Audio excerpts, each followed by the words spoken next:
Thursday, April 19th, 2015 at 1800 hours. Trustee Aronson, will you lead us in the Pledge of Allegiance? I pledge allegiance to the flag of the United States of America and to the republic for which it stands, one nation, under God, indivisible, with justice for all. Liberty and justice for all. Thank you. Let the record show all members are present with Director Wisniewski joining us by speakerphone.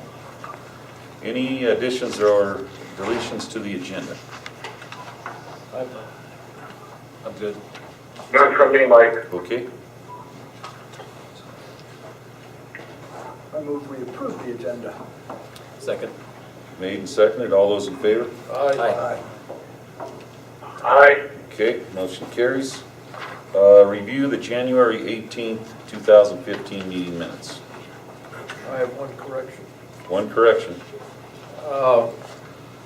I should be shown as present during that meeting. Len Wisniewski on your copy is actually listed twice. Yes, yes. Oh, okay.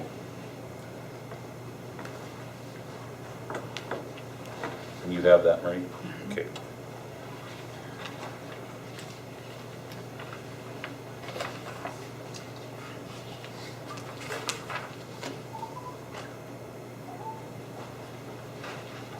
And there was that change. Oh, yeah. We need to correct that motion language, that on the pension benefit, or I mean the funeral benefit. I don't think so. No, is that? I think the motion, I made the motion as read, however, subsequent to this meeting, there was some other information, is that correct?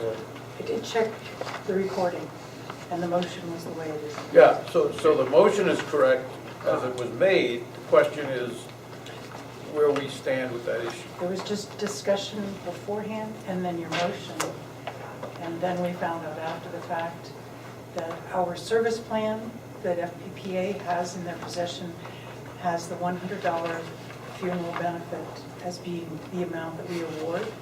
In order for us to change that, you need to change the service plan.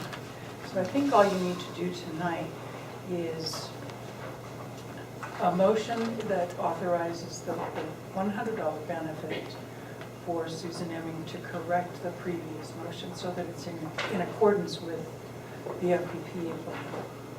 Okay, so we can do a motion for that on our new business? Yes. Okay. Otherwise, the minutes read correctly. Correct. Okay. So you just need a motion to approve it. Are there any other questions or changes to the minutes? Should be good. Seeing none, I'd entertain a motion to approve. So moved. So moved. As amended. Moved and seconded as amended. All those in favor? Aye. Aye. Okay. That'll take us to new business. The fourth quarter allocation report is in your packet.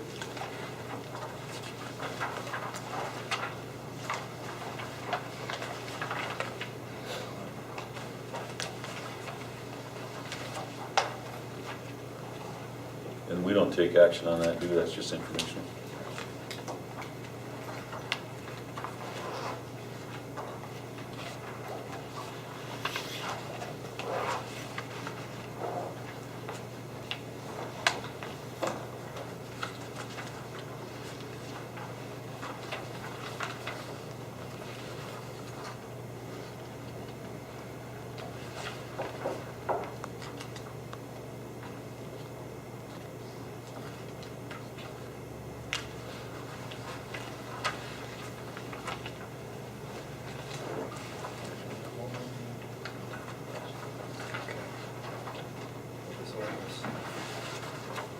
Any questions or comments on the allocation report?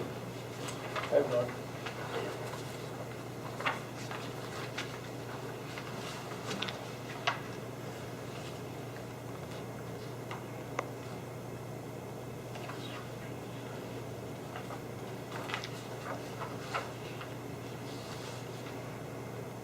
Scott, you good?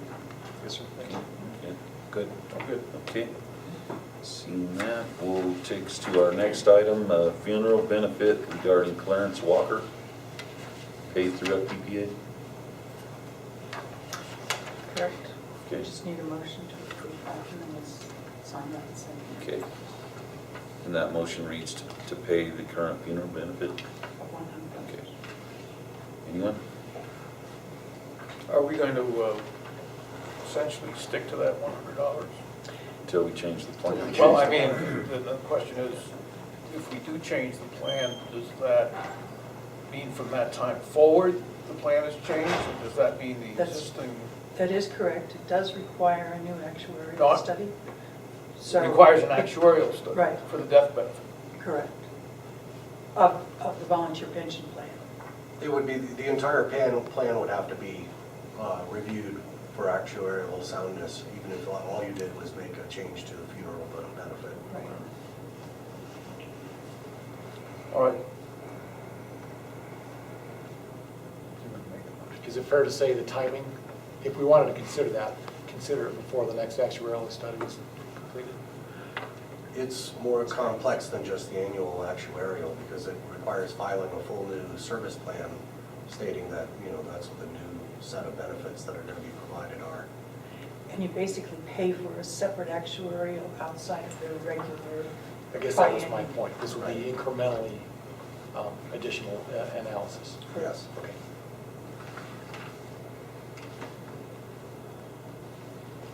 You need a motion on Clarence Walker. Yes. I'd like to move, we pay the appropriate death benefit for Clarence Walker. I second. Any discussion? All those in favor? Aye. Okay, Aye. motion carries. And next will be the motion to deal with the issue regarding what we did for Susan Imming. And what do we need to do for that, Marie? Let's see, are you on the Darlene Coy issue? No, we're on the Susan Imming. Okay. Because that's a little out of order. Oh. Susan Imming. Oh, I'm sorry.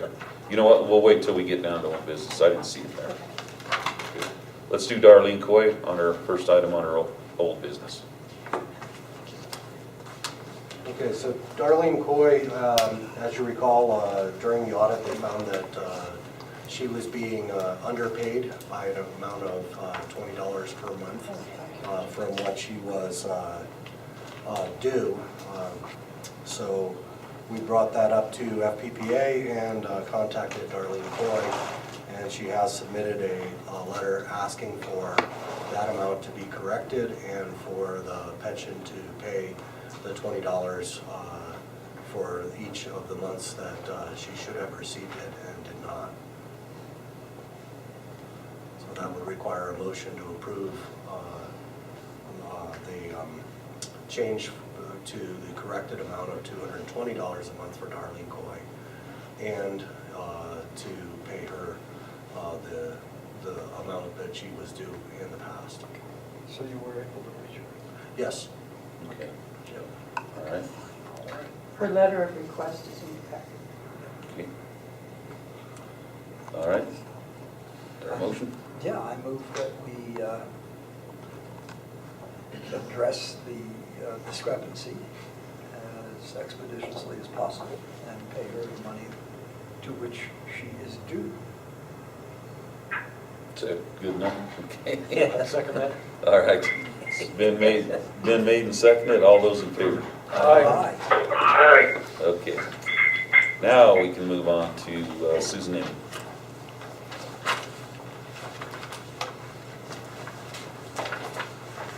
What do we need to do on that? Just to correct, basically you're correcting the amount that you're allocating to pay for the funeral benefit for the interim. So that would take another motion to approve It's a very, $100.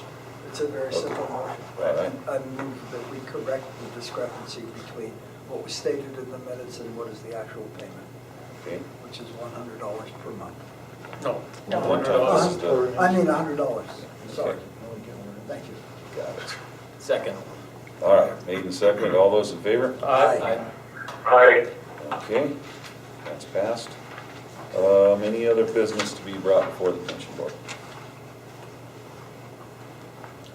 Is there an email list or something? I retired a couple years ago. I haven't gotten any information from this board at all about actuaries or fund balances or anything. Is there some sort of like communication that this board has with retirees? Not that I'm aware of. FPPA. Do I get to vote on my representatives on the board? Yes, that's correct. Do you get to vote on it? Yes. Okay. All right. When does that vote take place, Chief? It's every other year for just the 2 positions that are voted positions. Okay, and do we, From how what do I we, understand, it was every year, but we vote for one each year in a 2-year term. At least that's the way it was when I was on the board. It was a 2-year term for each person, but you vote 1 in per year. I don't know if the rules have changed since I've been here. do you know, Scott, is that in the bylaws or is that? It would be addressed in the bylaws, so I don't have a memory of what's in there, I'm sorry. Okay. Can I get a copy of the bylaws? Okay, we'll review the bylaws and we'll get you a copy. Okay. And if there's a discrepancy, we'll address it at the next board meeting. Well, I mean, I just don't get any communication at all, so. Is that something that's done? We did, when the last election occurred, we sent a letter to every retiree. I thought so, okay. So, yeah, I was understanding it was once a year, and we vote, it's a 2-year term, and we vote once a year for a 2-year term for each of them. I do recall when the letter came, I mean, I got that one when Ed, but that was like a special thing, because somebody's, Jim German stepped down or something, I think. That's correct. At that time. Okay, all right, we'll review that, and then we'll get you a copy of the bylaws. Okay. Anything else before the board? Okay, seeing none, motion to adjourn, So moved. for a second? Second. All those in favor? Aye. Adjourned at 18:13. Take a 2-minute break, and then we'll start the regular board meeting. April 19th, 2015, at 18:15 hours. Director Branch, will you lead us the pledge of allegiance? Allegiance to the flag of the United States of America, and to the republic for which it stands, one nation, under God, indivisible, with liberty and justice for all. Liberty and justice for all. Thank you. Let the record show all members are present with Director Wisniewski attending by speakerphone. Are there any additions or deletions to the agenda? I've Good. Motion to approve the agenda? So moved. Second? Second. All those in favor? Aye. Aye. Okay. Review the March 12th, 2015 regular meeting minutes.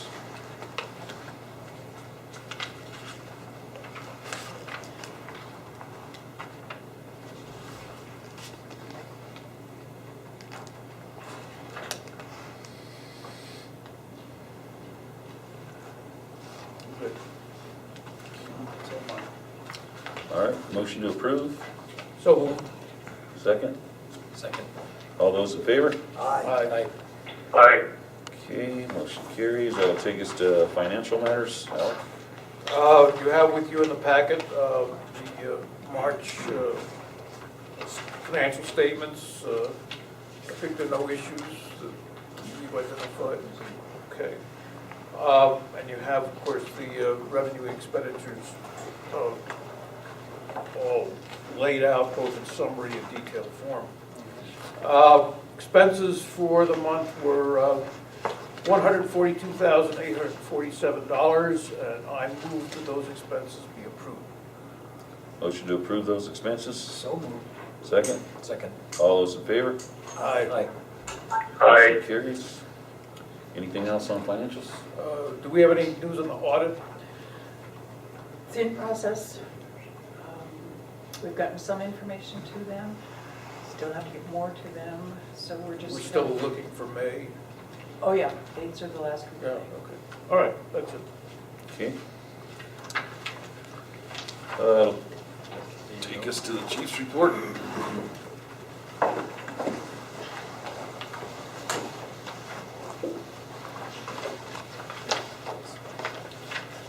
Okay, so in March we had a total of 90 calls, which still keeps us on track for setting a new record for call volume for this year. And we're still seeing into April we've already been busier than we were in March at this point. So it looks like we will end up, again, increasing our calls by, right now we're about 19% up on calls for the first 3 months of the year. We had 44 transports during the month, and we received aid from Platte Canyon 8 times. Did not have any requests for us to provide mutual aid during the month. Some of the issues, the apparatus, we still haven't gotten the one engine that had the chain damage in for repairs.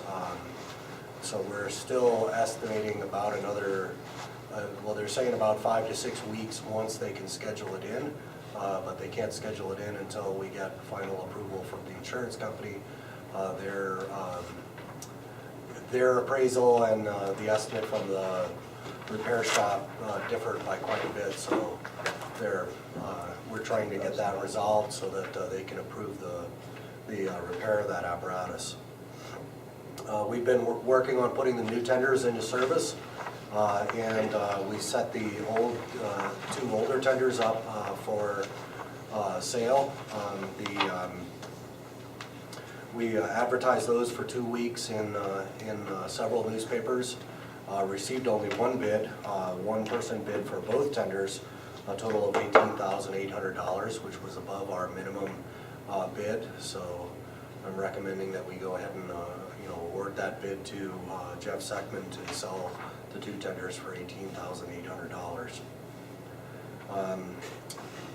We have, under staffing, we have 1 current vacancy for a firefighter paramedic, and we are planning to start advertising that on Monday, and at the same time we're going to open that up for a future hiring list to try to have more than just 1 person available to fill a position in the event that we do have any further openings in the next year or 2.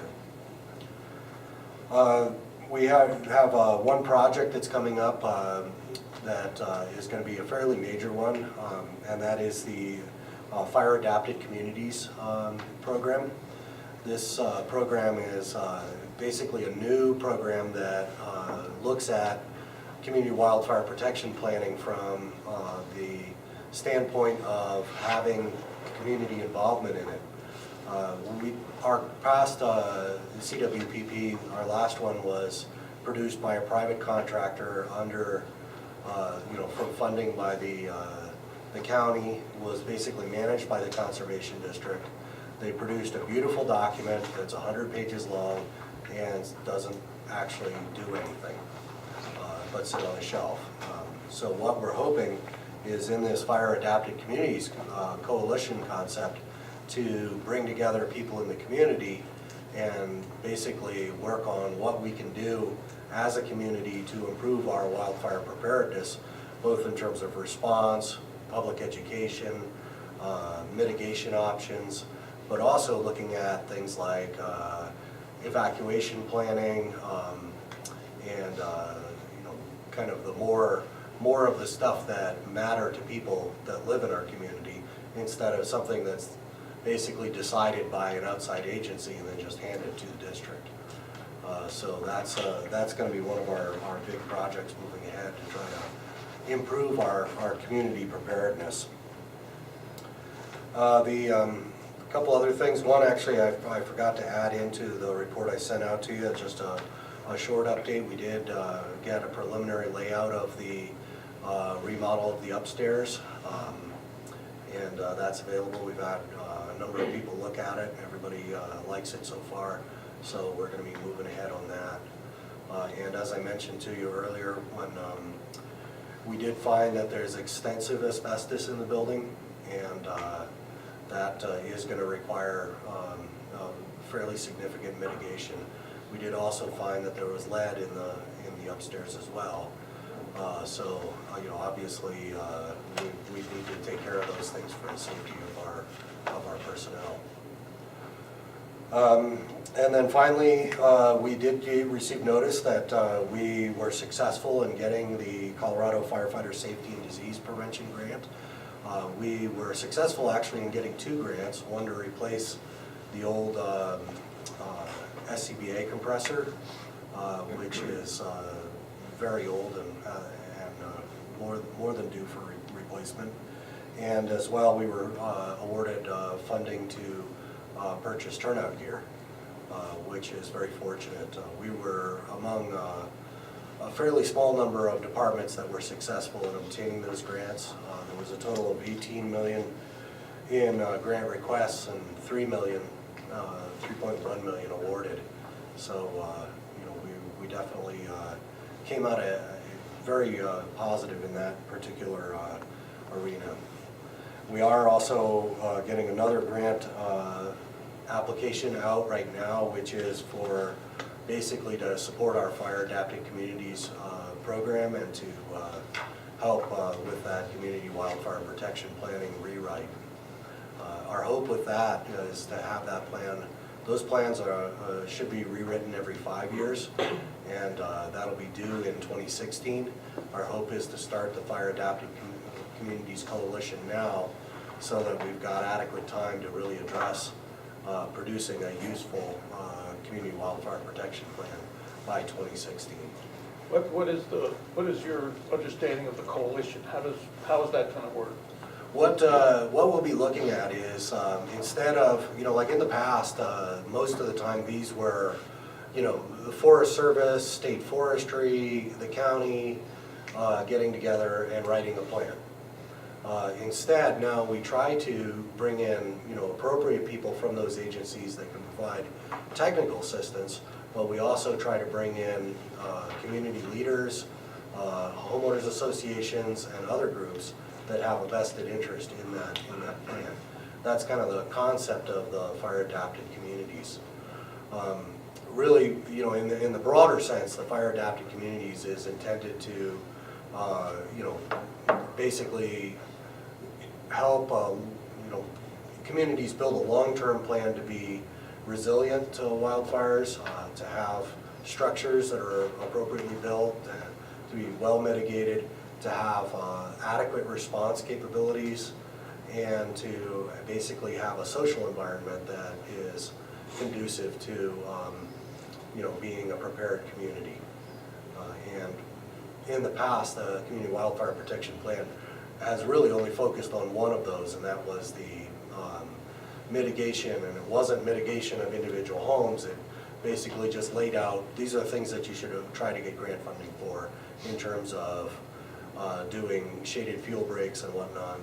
But in the past 5 years that CWPP has been there, there's been no grant funding that has supported those projects in that program. So this is, again, a different approach that we feel will be more successful in building a stronger community to be prepared for wildfires. And the grant app that you have out funds some activity? That's what we're requesting, yeah, so that it would fund updating the risk assessment and hopefully fund some of the public education activities as well. Questions for the chief? I have none. Okay.